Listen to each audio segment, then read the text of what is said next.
नमस्कार बच्चों। आज हम कक्षा 1 की पाठ्य पुस्तक हमारे आदर्श का पाठ नंबर 2 पढ़ेंगे, जिसका नाम है भरत। क्या नाम बच्चों? भरत। तो आइए पढ़ना स्टार्ट करते हैं। अभी आपने पिछले पाठ में पढ़ा राजा राम के बारे में। तो उनके 3 भाई थे, भरत, शत्रुघ्न और लक्ष्मण। तो उनका एक भाई था भरत, जो दूसरे नंबर पे था। अब उसके बारे में थोड़ा हम पढ़ते हैं, उसके जीवन के बारे में। राम ने पिताजी के वचनों का पालन करना अपना धर्म समझा और वन को चले गए। इस चिंता में राजा ने अपने प्राण त्याग दिए। तो बच्चों, जो राजा दशरथ थे, उन्होंने अपने प्राण किसकी चिंता में गंवाए? राजा राम की। महाराजा दशरथ और रानी कैकेयी के बेटे का नाम भरत था। वह अपने बड़े भाई राम से बहुत प्यार करते थे और हर काम उनसे पूछकर ही करते थे। जब राजा दशरथ की मृत्यु हुई, तब भरत और शत्रुघ्न ननिहाल में थे। तो बच्चों, जब राजा दशरथ की मृत्यु हुई, तब भरत और शत्रुघ्न जो उनके पुत्र थे, वो ननिहाल में थे। ननिहाल का मतलब होता है अपनी नानी के घर। जैसे ही दूतों से संदेश मिला, वे नाना मामा से विदा लेकर दोनों भाई अयोध्या वापस आ गए।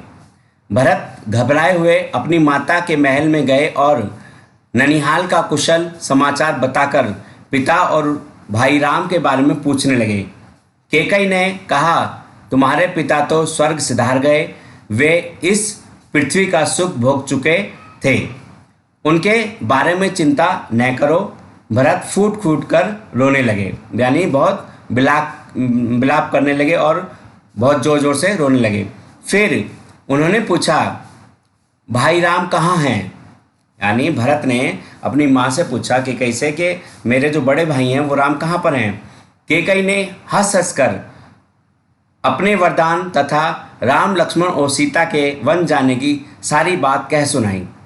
जब भरत ने पूछा कि भैया राम कहाँ हैं, तो कैकेयी ने अपने दोनों वचनों, जो 2 वचन राजा दशरथ ने उनको दिए थे, उनके बारे में बताया और ये भी बताया कि राम, लक्ष्मण, सीता वनवास चले गए हैं। वह बोली, बेटा भरत, मैंने तुम्हारे लिए ही यह सब कुछ किया है। अब चिंता छोड़कर अयोध्या की राज्य लक्ष्मी का भोग करो। भरत को माता पर बड़ा रोष आया, यानी गुस्सा आया। उन्होंने कैकेयी को बहुत बुरा भला कहा। सवेरा होने पर राजा दशरथ का चंदन की चिता पर दाह संस्कार किया गया। भरत ने सब अंतिम संस्कार गुरु के बताए अनुसार विधिवत किया। अगले दिन मंत्रियों और नगरवासियों को बुलाकर भरत ने कहा, अयोध्या का राज्य सबसे बड़े भाई राम का है। हम आप सभी उन्हीं के हैं। राम को वापस लाने के लिए मैं कल चित्रकूट जाऊंगा। तो बच्चों, भरत को ये भी पता लगा कि जो उनके बड़े भाई हैं वो अभी इस वक्त कहाँ पर थे। तो कहाँ पर थे? चित्रकूट पर। तो उन्होंने अपनी प्रजा को बताया कि कल मैं अपने भैया राम को लेने जाऊंगा, क्योंकि यह अयोध्या का पूरा राज्य उन्हीं का है। आप भी चलें, उन्होंने सबसे कहा। सारी प्रजा, माताएं, गुरुजन और चतुरांगिनी सेना भी चलेगी। तो बच्चों, अयोध्या की चतुरांगिनी सेना लेकर मंत्रियों सहित भरत चित्रकूट को चल दिए। गुरु और माताओं के आने का समाचार पाकर राम, लक्ष्मण उनसे मिलने गए। गुरु के चरणों में प्रणाम कर माताओं से मिले। अपने कुटुंबियों का मतलब होता है अपना परिवार, और नगरवासियों से भी बड़े स्नेह से मिले। स्नेह का मतलब प्यार से मिले। सबका यथावसर आदर सत्कार करके श्री राम अपनी कुटिया पर लौट आए। सीता को मुनि वेश में देखकर माताएं बहुत दुखी हुईं। अब कैकेयी मन ही मन पछता रही थी। जब पिता जी की मृत्यु का समाचार उन्हें मिला, तो राम बहुत दुखी हुए।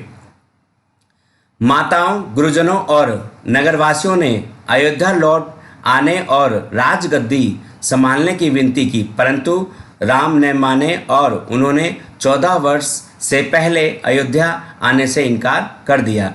क्यों कर दिया बच्चों? क्योंकि उनके पिता के वचन थे कि उनका बच्चा यानी राम 14 वर्ष का वनवास काटेगा।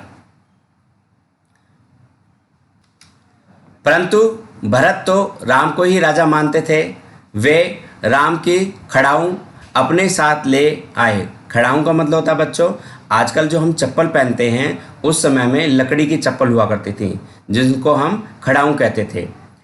राजा के सिंहासन पर उन्हें रख दिया और राम का सेवक बनकर राजकाल संभालने लगे और राम के वापस आने का इंतज़ार करने लगे।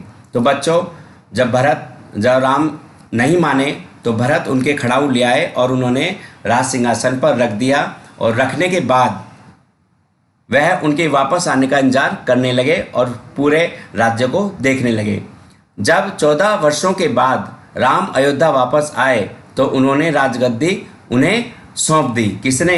भरत ने राम जी को, और उनका दास बनकर रहने लगे। तो बच्चों, इस पाठ से हमें क्या शिक्षा मिली कि हमें अपने बड़ों का हमेशा सम्मान करना चाहिए। जिस तरह से राजा भरत ने राजा राम का सम्मान किया क्योंकि वो उनके बड़े भाई थे, और हमें अपने माता पिता के वचनों का भी पालन करना चाहिए।